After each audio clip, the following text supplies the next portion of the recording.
స్వచ్ఛత అంటే నందిని. నందిని పాలు మరియు పెరుగు. Welcome to our channel. ఈరోజు మనతో పాటు రమ్మగారు ఉన్నారు. నమస్తే రమ్మగారు. నమస్తే జయ.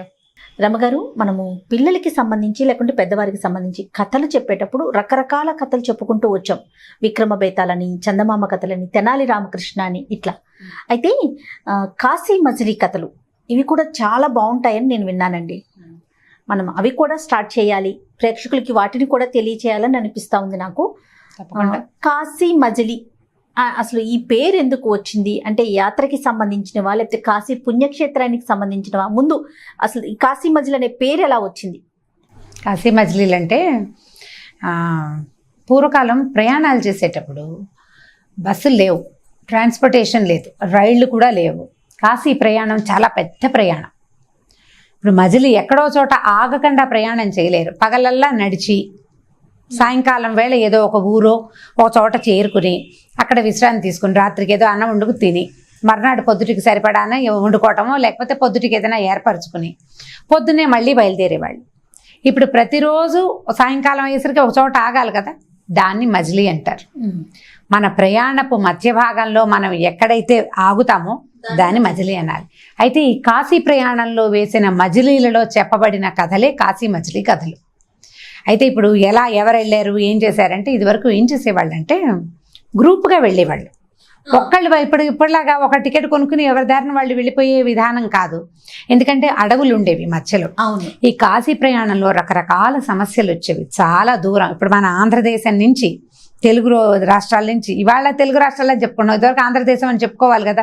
ఈ మూల నుంచి కాశీ వెళ్ళాలంటే ఎంత ప్రయాణం. మనం ఫ్లైట్లో వెళ్తే తొందరగా వెళ్తాం, ట్రైన్లో వెళ్ళినా ఒక రోజంతా పట్టేస్తుందా. పైగా డైరెక్ట్గా కాశీలో దిగాం, ఇంకో చోట ఎక్కడో దిగి అక్కడి నుంచి వెళ్తాం. అదే మనం అక్కడికి వెళ్ళాలంటే ఈ ఒకరోజు రైలు పరిగెత్తిన ప్రయాణాన్ని మనుషులు నడవాలి, అదంతా ఒకటి.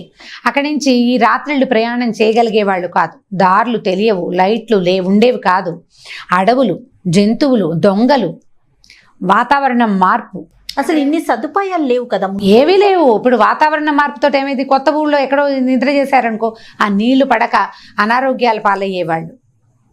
డబ్బులు ఏమిటి, పట్టుకెళ్ళిన డబ్బు, మధ్యలో డబ్బులు రావడానికి మనీ ఆర్డర్లు అవి ఏమీ లేవు, తీసుకెళ్ళిన సంబారాలతోటి. ఇప్పుడు ఇన్ని నెలల పాటు ప్రయాణం అయ్యేది. 270 రోజులు ప్రయాణం చేసిన వాళ్ళు కూడా ఉన్నారు. 270 రోజులకు సరిపడా ఆహారం కాశీకి. మరి నడవద్దు, ఒకరోజు ఎంత నడుస్తాం, రోజుకి మనం నడవాలి కదా, నడిచి వెళ్ళాలి ఇదంతా. పైగా అప్పుడు ఏం చేసేవాళ్ళు, ఓ బండి, 2 ఎడ్ల బళ్ళు, 2, 3 బళ్ళు, ఒక గూడు బళ్ళు, ఒక 10, 5, 6 మనుషులు, ఒక 4 కుటుంబాలు, బాగా వంట చేయగలిగే వాళ్ళు ఒకళ్ళిద్దరిని అలా వెంట పెట్టుకుని ఆ రకంగా బయలుదేరి వెళ్ళేవాళ్ళు.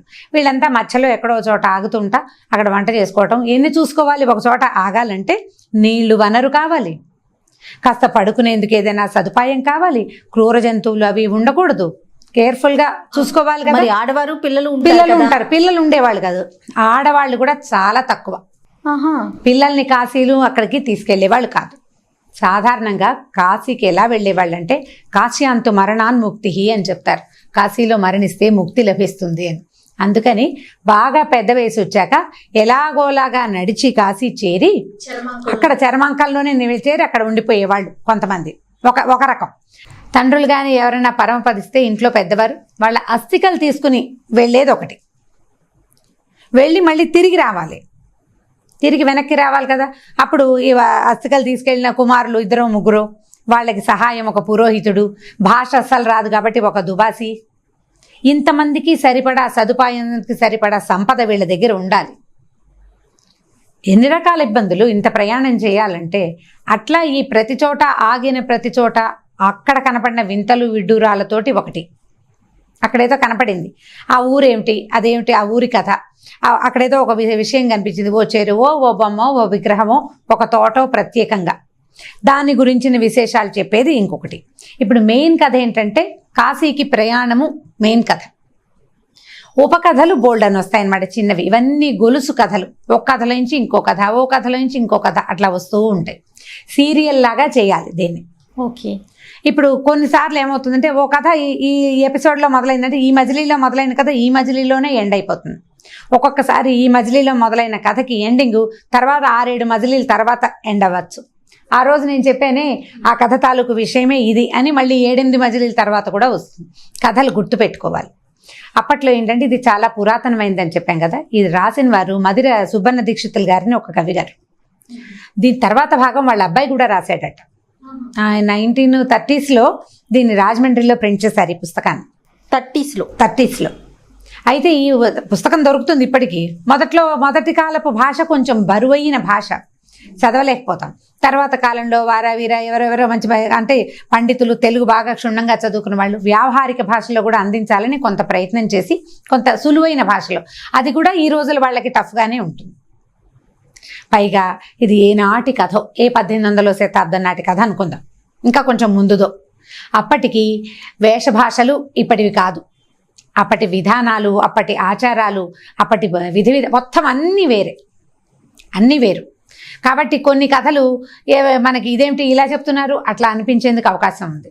తర్వాత అందులో ఎలాంటివి వస్తాయంటే మంచి నీతులు కూడా, సత్సాంగత్యం, ఉత్తమ స్నేహితులు దొరకటం, వాళ్ళతోటి జీవితం ఎంత బాగుంటుంది, దుష్ట సాంగత్యం వల్ల జీవితం ఎలా పాడవుతుంది, పాతివ్రత్యం వల్ల జీవితాలు ఎంత బాగుంటాయి, అంటే పతివ్రతలైన స్త్రీల కథలు, ఒకవేళ దుస్సాంగత్యం వల్ల స్త్రీలకి ఏదైనా ఇబ్బంది వచ్చినా దానివల్ల కుటుంబాలు ఎలా పాడవుతాయి, అలాంటి చాలా కథలు, కొన్ని రాజుల కథలు, కొన్ని బ్రాహ్మల కథలు, కొన్ని దేశవాళీ కథలు, ఇలా ఎన్నో కథలు వస్తాయి వరుసగా.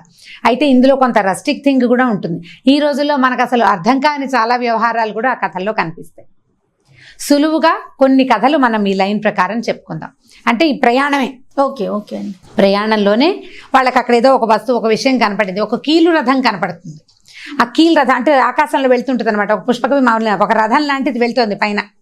మనం ఏం తెలుసు మనకి, సినిమాలో చూస్తాం పుష్పక విమానం అని కదా. అలా కీలు గుర్రం కథ కూడా మనకు తెలుసు. కీలు రథం ఒకటి వెళ్తుంటే ఆ రథంలో ఉన్న వాళ్ళు ఎవరు, ఆ రథాన్ని చేసిన వాడెవడు, దాని మీద కథ. ఒక అందమైన విగ్రహం కనబడుతుంది, ఈ విగ్రహం ఎవరిది ఏమిటి, దాని మీద కథ. ఇప్పుడు ఇది మొత్తం కథలు, అన్ని కథలు 2 క్యారెక్టర్ల మధ్య నడుస్తాయి. ఒకళ్ళు మణిసిద్ధుడు, రెండో వాడు గోపాలుడు. సిద్ధుడు, గోపుడు, ఈ 2 పేర్లే మనకు కనబడతాయి. ఈ గోపుడు ప్రశ్న అడుగుతాడు, సిద్ధుడు కథ చెప్తాడు అన్నమాట. ఓకే, ఇవి మెయిన్వి. అక్కడి నుంచి చిన్న చిన్న కథలు చాలా వస్తాయి కదా. ఈ వచ్చిన అన్ని కథల క్యారెక్టర్స్ ప్రతిసారి అవి మాయమైపోతాయి. ఈ కథ పోతుంది, తర్వాత ఇంకొక కథ వస్తుంది. కొన్ని అసలు కనెక్షన్ లేని కథలు ఉంటాయి, కొద్ది కథలు గొలుసు కథలుగా కనిపిస్తాయి. కాశీ మజిలీలు మోస్ట్ ఇంట్రెస్టింగ్ స్టోరీస్ అన్నమాట. సో ఇది తప్పకుండా విని తీరవలసిన కథలే.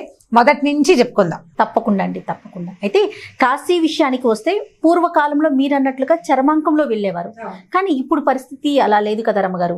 మిగతా ప్లేసెస్ కి ఎలా అయితే పుణ్యక్షేత్రాలకు వెళ్తున్నారో వయస్సుతో సంబంధం లేకుండా ప్రతి ఒక్కరూ కూడా వెళ్ళి చూసి వస్తున్నారండి. అవకాశం ఉంది కదా, అవకాశం ఉంది. మనం ఇప్పుడు హైదరాబాద్ లో ఫ్లైట్ ఎక్కితే 2 గంటల్లోనో 3 గంటల్లోనో వెళ్ళిపోతాము. అలహాబాద్ లోనో ఎక్కడో దిగుతాం కాబోలు, అక్కడి నుంచి ఏదో టాక్సీవో ఏదో చూసుకుని కాశీకి వెళ్ళిపోతాం. ఇప్పుడు ఇంకా తర్వాత వచ్చినాయి కాశీలో 9 రోజులు ఉండాలని. అవును, అలాంటివి కూడా వచ్చినాయి. ఇప్పుడు ఉండడానికి అవకాశాలు ఉన్నాయి. ఇప్పుడు ఎక్కడికి వెళ్ళడానికైనా మనకు అవకాశం ఉంది. ఎక్కడో భూమికి రెండో వైపున అమెరికాకి వెళ్ళిపోవడల్లా మనం చంద్రమండలానికే వెళ్తున్నాము. కాబట్టి వెళ్ళిపోవటం పరిస్థితులు వేరు. అసలు ఏ ప్రయాణ సౌకర్యము లేని రోజుల్లో సామాన్లు మోసుకుంటూ నడుచుకుంటూ వెళ్ళి ఇలా భగవన్ దర్శనానికి వెళ్ళటం అనేది ఎంత అత్యద్భుతమైన విషయంగా తోస్తోంది కదా. కాబట్టి ప్రతి మజిలీకి కొన్ని కథలు చొప్పున కొన్ని కథలు చెప్పుకుందాం. ఇది ఇవాళ నుంచి స్టార్ట్ దీని సంగతి. Right, thank you so much రమ్మగారు. నెక్స్ట్ వీడియోలో మనం ఒక కథతో వెళ్దాం. అలాగే, నమస్తే. ఈ వీడియో కనుక మీకు నచ్చినట్లయితే లైక్ చేయండి, షేర్ చేయండి. మరిన్ని వీడియోస్ కోసం మా ఛానల్ని సబ్స్క్రైబ్ చేసుకోండి.